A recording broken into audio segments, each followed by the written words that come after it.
Hello friends, good morning. Now आज का हमारा टॉपिक है एसआरएस, यानी सॉफ्टवेयर रिक्वायरमेंट स्पेसिफिकेशन, या फिर सॉफ्टवेयर रिक्वायरमेंट डॉक्यूमेंट्स भी कह सकते हैं उसे। बेसिकली ये टॉपिक हम लोग सॉफ्टवेयर डॉक्यूमेंटेशन के बारे में पढ़ेंगे, जिसका मेन डॉक्यूमेंट होता है एसआरएस। तो हमारा टॉपिक शुरू करते हैं। System requirement specification. नाउ सबसे पहले देखते हैं कि एसआरएस होता क्या है। SRS actually system requirement specification, यानी जब भी कोई सॉफ्टवेयर हम बनाते हैं तो सबसे पहला काम तो होता है रिक्वायरमेंट लेना। तो किसी भी सॉफ्टवेयर का डेवलपमेंट प्रोसेस स्टार्ट होता है रिक्वायरमेंट स्टेट से। रिक्वायरमेंट स्टेट में सॉफ्टवेयर डेवलपमेंट का प्रोसेस स्टार्ट होता है, और इसमें जो भी काम हम लोग करते हैं वो सारे चीज एसआरएस डॉक्यूमेंट में रहते हैं, ऑल्सो कॉल्ड रिक्वायरमेंट डॉक्यूमेंट। इसे हम लोग रिक्वायरमेंट डॉक्यूमेंट के नाम से भी जानते हैं, क्योंकि सॉफ्टवेयर से जो भी रिक्वायरमेंट्स होते हैं वो सारे एसआरएस में रहते हैं। और यही रिपोर्ट यहाँ से फाउंडेशन करता है हमारे सॉफ्टवेयर इंजीनियरिंग के एक्टिविटीज का। क्योंकि जो भी काम हम लोग को, जो भी एक्टिविटी या जो भी एनालिसिस करना होता है, वो सब एसआरएस को देख के ही किया जाता है। एसआरएस क्या है? एक तरह का फॉर्मल रिपोर्ट है जो act as a representation of software, जो सॉफ्टवेयर को रिप्रेजेंट करता है कस्टमर को रिव्यू करने के लिए कि जो भी एसआरएस दिया गया है वो उनके रिक्वायरमेंट के हिसाब से है कि नहीं। Also, it comprises user requirements for a system as well as detailed specification of the system requirement. इसमें सिस्टम का पूरा रिक्वायरमेंट और डिटेल रिक्वायरमेंट होता है सिस्टम के बारे में कि क्या क्या बनेगा, कैसे कैसे बनेगा। एसआरएस बेसिकली स्पेसिफिकेशन होता है स्पेसिफिक सॉफ्टवेयर प्रोडक्ट का। मीन्स हर प्रोडक्ट का, हर सॉफ्टवेयर का एसआरएस अलग अलग होता है उस सॉफ्टवेयर के हिसाब से कि वो सॉफ्टवेयर क्या करने जा रहा है। उसमें प्रोग्राम्स जो होते हैं और set of applications that perform particular function in the specific environment. तो यानी एसआरएस का में जो जो भी प्रोग्राम हम लोग बनाते हैं, जो भी सॉफ्टवेयर बनाते हैं, उन सब का एक स्पेसिफिक प्रोडक्ट होता है। स्पेसिफिक हर सॉफ्टवेयर के लिए स्पेसिफिक होता है। ये मेनली बहुत सारे गोल को सर्व करता है depending on who is writing it. कौन इसे लिख रहा है उस पर डिपेंड करता है कि इसमें क्या क्या रहेगा। एसआरएस, अब SRS could be written by client of the system. Client के द्वारा भी एसआरएस लिखा जा सकता है, तो क्लाइंट अपनी रिक्वायरमेंट्स को बताएगा। और SRS could be written by developer of the system, तब डेवलपर के द्वारा एसआरएस लिखा जाएगा, तो वो डेवलपमेंट पॉइंट ऑफ व्यू से रिक्वायरमेंट को सॉल्व करेगा। The two methods create entirely various situations and establish different purposes for the document. क्योंकि अगर क्लाइंट लिखेगा एसआरएस, तो वो they use to define the needs and expectation of the user. और अगर एसआरएस प्रोग्रामर के द्वारा लिखा जाएगा तो ये वेरियस पर्पस या सर्व करेगा mainly contract document between customer end developer. Customer और डेवलपर के बीच में जो कॉन्ट्रैक्ट होगा उन चीज को पे ये ज्यादा फोकस करेगा ना। अब ये सब था, ऑलरेडी हम लोग एसआरएस के बारे में पहले भी पढ़े हुए हैं। अब हम लोग देखते हैं characteristics of good SRS. SRS के कैरेक्टरिस्टिक्स क्या है? तो एसआरएस के बेसिकली कुछ कैरेक्टरिस्टिक्स होते हैं। जैसे पहला तो कैरेक्टरिस्टिक्स है करेक्टनेस, यानी एसआरएस चाहे जैसे भी बनाए, चाहे जिसके द्वारा भी बनाया गया हो, एकदम करेक्ट होने चाहिए। क्योंकि यूजर उसी से रिव्यू करेंगे कि जो भी सिस्टम आपको मिलने वाला है, उनका जो भी रिक्वायरमेंट्स है वो सारे एसआरएस में लिखे होते हैं। SRS is said to be perfect if it covers all the needs that are truly expected from the system, जो सिस्टम के द्वारा एक्सपेक्टेड है। दूसरा चीज है completeness. SRS is complete if and only if includes the following elements. अगर SRS को तभी कंप्लीट माना जाएगा जब एसआरएस में ये सारे एलिमेंट्स होंगे। क्या क्या होंगे?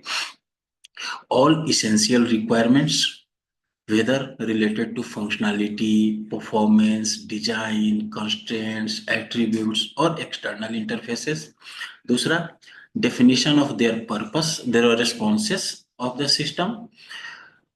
इसके जो भी सिस्टम के रिस्पॉन्सेस होंगे, realizes classes of input data के क्लास क्या है, and all available categories of situations, उसके सिचुएशंस के हैं, plus full labels and references of all figures, tables, and diagrams in SRS, and definition of all terms and units of measurement।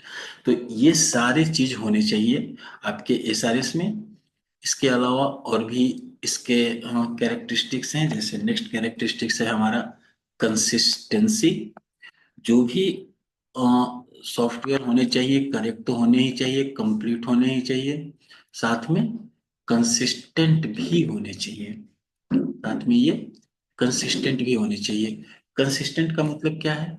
Consistency आपके software में तभी हो सकता है जब कोई भी सबसेट या कोई इंडिविजुअल रिक्वायरमेंट में किसी भी तरह के कन्फ्लिक्ट ना हो। मेनली तीन पॉसिबल कन्फ्लिक्ट होते हैं एसआरएस में। पहला, specified characteristics of real world object में कन्फ्लिक्ट, जो भी रियल वर्ल्ड ऑब्जेक्ट बनाया गया है उसमें कन्फ्लिक्ट हो सकते हैं। जैसे the format of an output report may be described in one requirement as tabular but other in textual। मतलब हो सकता है कि जो भी आउटपुट का रिपोर्ट के लिए फॉर्मेट बनाया गया, कहीं किसी ने बोला कि भाई ये टेबुलर फॉर्म में होना चाहिए, किसी ने बोला टेक्सचुअल फॉर्म में होना चाहिए, तो ये कन्फ्लिक्ट हो सकता है। दूसरा कन्फ्लिक्ट हो सकता है, वन कंडीशन में state that all lights shall be green, जो भी कलर हो ग्रीन होता है, दूसरे के द्वारा हो सकता है कि नहीं भाई ब्लू कलर का होना चाहिए। तो इस तरह के कन्फ्लिक्ट हो सकते हैं। नाउ दूसरा है, देयर मे बी रीजनेबल और temporal conflicts between two specified action, दो एक्शन के बीच में कन्फ्लिक्ट हो सकते हैं। जैसे one requirement may determine that the program will add two inputs and another may determine that program will multiply them। मतलब कोई कहता है कि नहीं दो इनपुट होने चाहिए और कोई उसको ज्यादा बता सकता है। एक और कंडीशन हो सकता है, may stated that A must always follows B while other requires A and B को ऑकर्स। मतलब कोई कह सकता है कि ए फॉलो होना चाहिए बी के द्वारा, कोई कह सकता है नहीं दोनों एक साथ होने चाहिए। ना तीसरा जो कन्फ्लिक्ट होने के चांसेस हैं, टू और मोर रिक्वायरमेंट्स में define the same real world object but use different terms. मतलब दोनों सेम ऑब्जेक्ट बना रहे हैं लेकिन डिफरेंट टर्म उनको दे रहे हैं। For example programmers request for user input में बी कॉल्ड प्रॉम्प्ट। अगर प्रोग्रामर इनपुट के लिए प्रॉम्प्ट करेगा तो उसको प्रॉम्प्ट कहेगा। And in one requirement and a Q in another, किसी ने कोई इसको क्यू नाम दे सकता है। The use of standard terminology and description promotes consistency. तो ये सारे चीजें एक जैसा एक रूल के हिसाब से होना चाहिए, तब जाकर आपका कंसिस्टेंसी ऑकर होगा। नेक्स्ट है कुछ और भी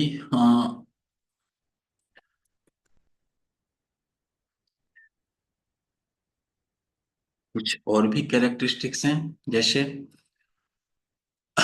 नेक्स्ट है हमारा अनएम्बिगुअसनेस।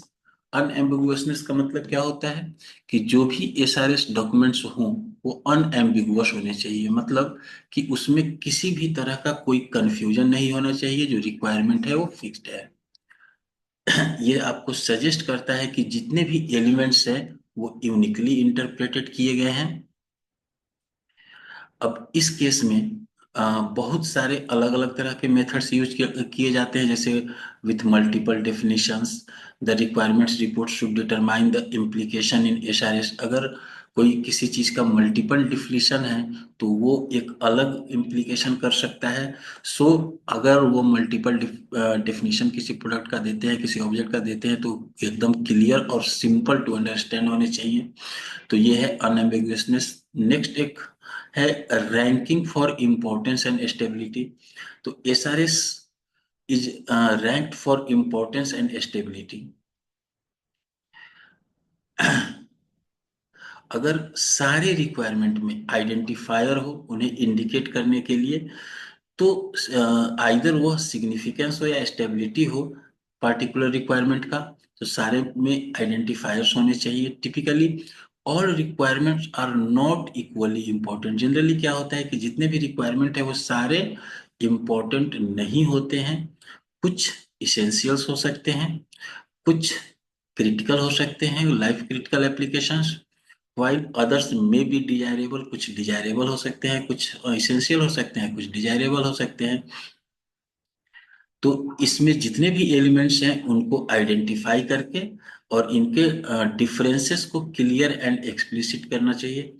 Another way to rank requirement is to distinguish classes of item as essential, conditional and optional के हिसाब से आपको डिस्टिंग्विश करना पड़ेगा।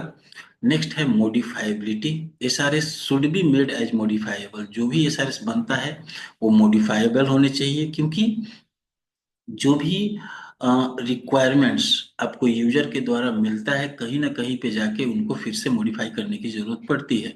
Modification should be perfectly indexed and cross reference. तो जो भी मॉडिफिकेशन होते हैं वो परफेक्टली इंडेक्स्ड भी होने चाहिए और क्रॉस रेफरेंस भी, कहीं से उनका रेफरेंस जहां से लिया गया है उन रेफरेंस के बारे में भी वहां पे लिखा होना चाहिए। नाउ कुछ और भी इसके कैरेक्टरिस्टिक्स हैं, जैसे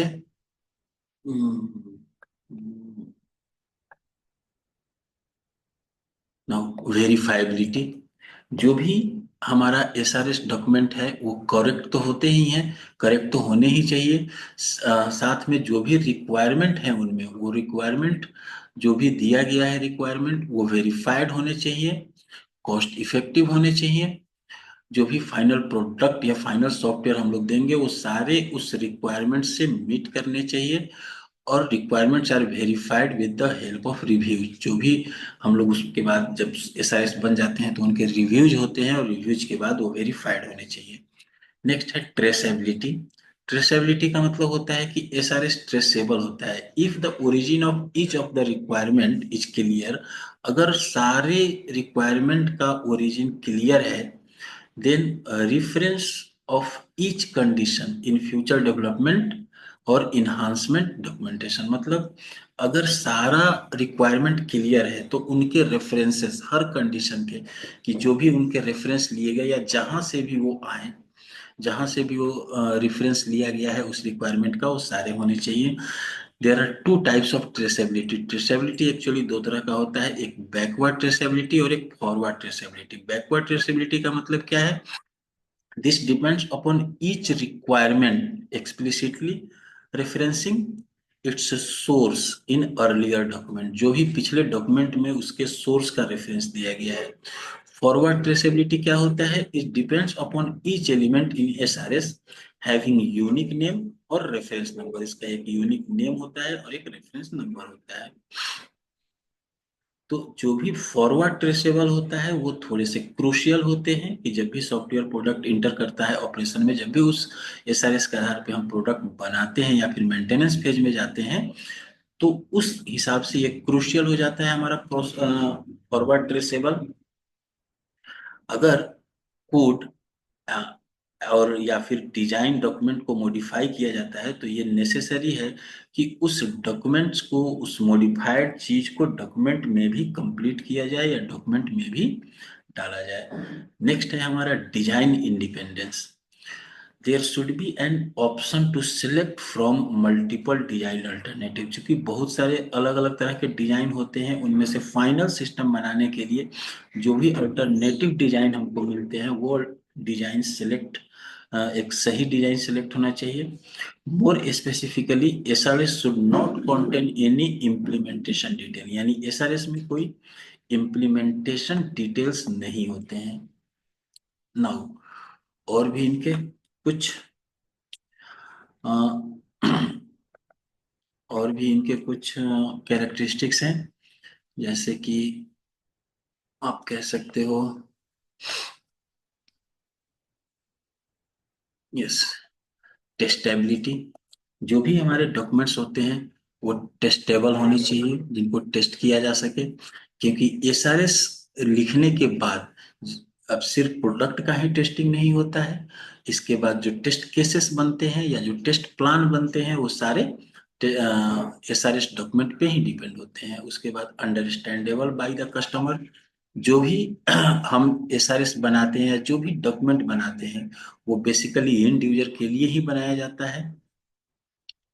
और एक्सप्लिसिट डोमेन, जिस डोमेन के लिए हम सॉफ्टवेयर बना रहे हैं वो डोमेन का जरूरी नहीं है कि ट्रेंड किया जा सके कंप्यूटर साइंस के द्वारा ही। Hence the purpose of formal notation and symbols should be avoided.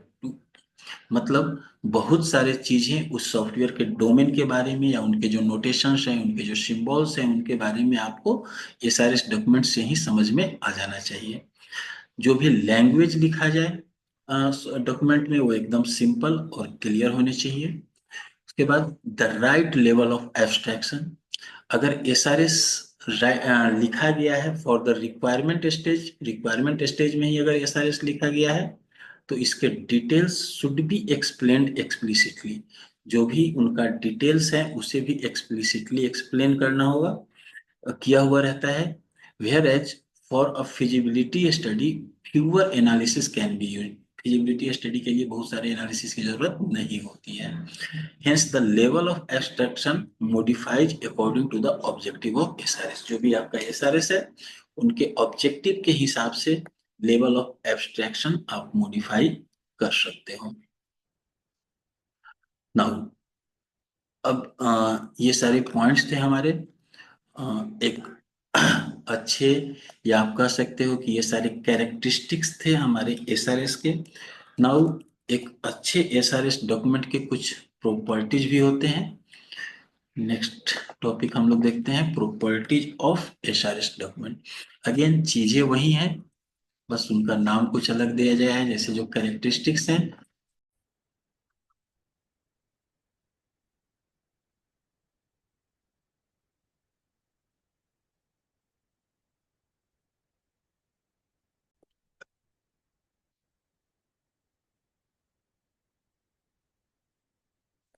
वो सारे तो होते ही हैं, प्लस कुछ इसके प्रॉपर्टीज भी होते हैं SRS के। पहला कॉन्साइज, जो भी गुड SRS डॉक्यूमेंट के कुछ प्रॉपर्टीज होते हैं जिनका पहला प्रॉपर्टी है कॉन्साइज। SRS रिपोर्ट जो भी होते हैं वो शुड बी कंसाइज, कंसाइज होना चाहिए। At the same time unambiguous होने चाहिए, कंसिस्टेंट होने चाहिए एंड कंप्लीट होने चाहिए। जितने भी चीजें कैरेक्टरिस्टिक्स में है वो लगभग सारी चीजें। वर्बस एंड इररिलेवेंट डिस्क्रिप्शन नहीं होने चाहिए। अगर कहीं भी कोई वर्बस या फिर इररिलेवेंट डिस्क्रिप्शन है तो वो आपके रीडेबिलिटी को घटाता है और एरर की पॉसिबिलिटी को बढ़ाता है।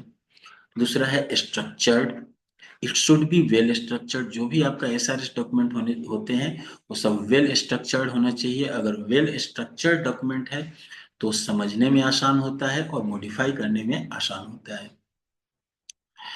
जो भी हमारा SRS डॉक्यूमेंट्स बनता है वो सेवरल रिवीजन से गुजरता है with user requirement. User requirements जो होते हैं उनके सेवरल रिवीजन, मतलब बहुत बार उनका रिवीजन होता है। जनरली जो यूजर के रिक्वायरमेंट्स है evolve over a period of time, बहुत सारे मतलब बहुत समय तक उसमें इन्वॉल्वमेंट होने रहता है, उसमें मॉडिफिकेशन होते रहता है, उसमें चेंजेस होते रहता है। Therefore make the modification to the SRS document easy. तो जो भी आप एफर्ट या जो भी रिपोर्ट्स आप बनाते हो वो सारे वेल स्ट्रक्चर्ड होने चाहिए। नाउ नेक्स्ट है हमारा black box view. It should be only define what the system should do, system क्या करता है, and refrain from starting how to do this, और इसको कैसे किया जाए।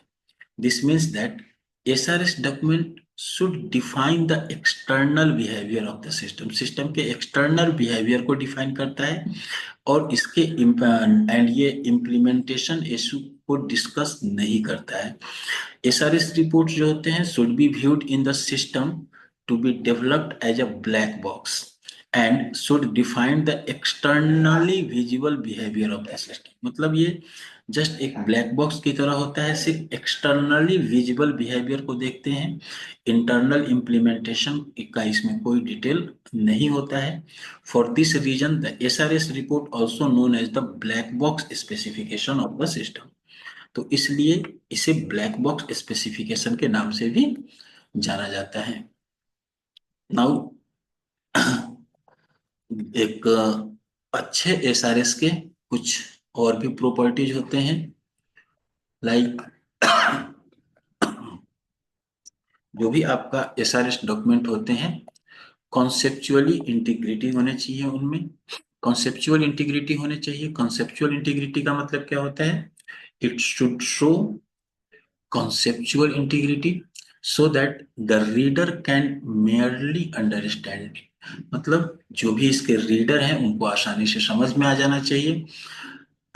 जो भी रेस्पॉन्सेस मिलते हैं वो अनडिजायर्ड इवेंट्स के, उनको कैरेक्टराइज किया जाता है एक्सेप्टेबल रेस्पॉन्सेस में। किसी भी अनवांटेड इवेंट्स को भी these are called system response to exceptional condition.